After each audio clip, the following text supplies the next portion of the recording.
Depuis quelques années, les délais pour consulter un optométriste semblaient s'allonger à travers la province. On a voulu savoir, est-ce toujours le cas ici en Abitibi-Témiscamingue? Et après avoir consulté une dizaine de centres de soins oculaires, on réalise qu'il peut prendre jusqu'à 8 mois avant d'obtenir un examen de la vue. Et dans certains cas, les nouveaux patients ne sont plus acceptés.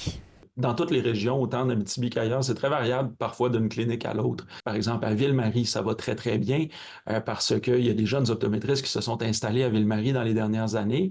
Il y a d'autres endroits comme Lassar qui sont un petit peu plus problématiques, Amos un petit peu plus problématique. Chez Optoréseau à Val-d'Or, bien que les délais d'attente soient d'environ 1 mois, c'est plutôt le manque d'opticiens et d'optométristes qui inquiète. Bien, moi, je pense qu'il y a vraiment une pénurie d'optométristes en général dans la région. On le voit parce que il y a même des optométristes de d'autres villes qui nous envoient les patients ici. Oui, il y a un manque d'optométristes, mais la main-d'œuvre de soutien aussi fait une grosse différence, là. Si l'optométriste doit sortir de sa salle pour faire une partie du travail de l'opticien qui est manquant, bien, elle ne peut pas faire autant d'examens complets là, dans sa journée, là. D'après la propriétaire du centre, l'unique solution pour assurer un bon roulement est d'embaucher à l'international. On a des opticiens déjà dans notre équipe de la France, puis je vais aussi continuer de recruter à ce niveau-là, mais au niveau des optométristes, on ne peut pas faire de recrutement à l'international parce que ce n'est pas les mêmes droits et législations là, à ce niveau-là.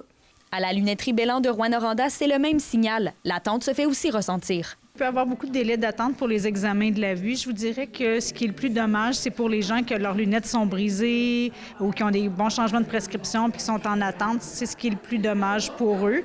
Sinon, ça les oblige à aller à l'extérieur de la ville, même, je vous dirais, à l'extérieur de la région. Pour augmenter le bassin de professionnels en région, l'Association des optométristes du Québec et certains centres de soins oculaires sont passés en mode solution. Actuellement, avec le Collège Garneau, il y a des rencontres avec des opticiens ambassadeurs qui vont se faire dans des classes de secondaire 3 pour Val-d'Or et Barrault là, cette année. On ne peut pas obliger personne à aller travailler s'ils ne veulent pas aller travailler à un endroit.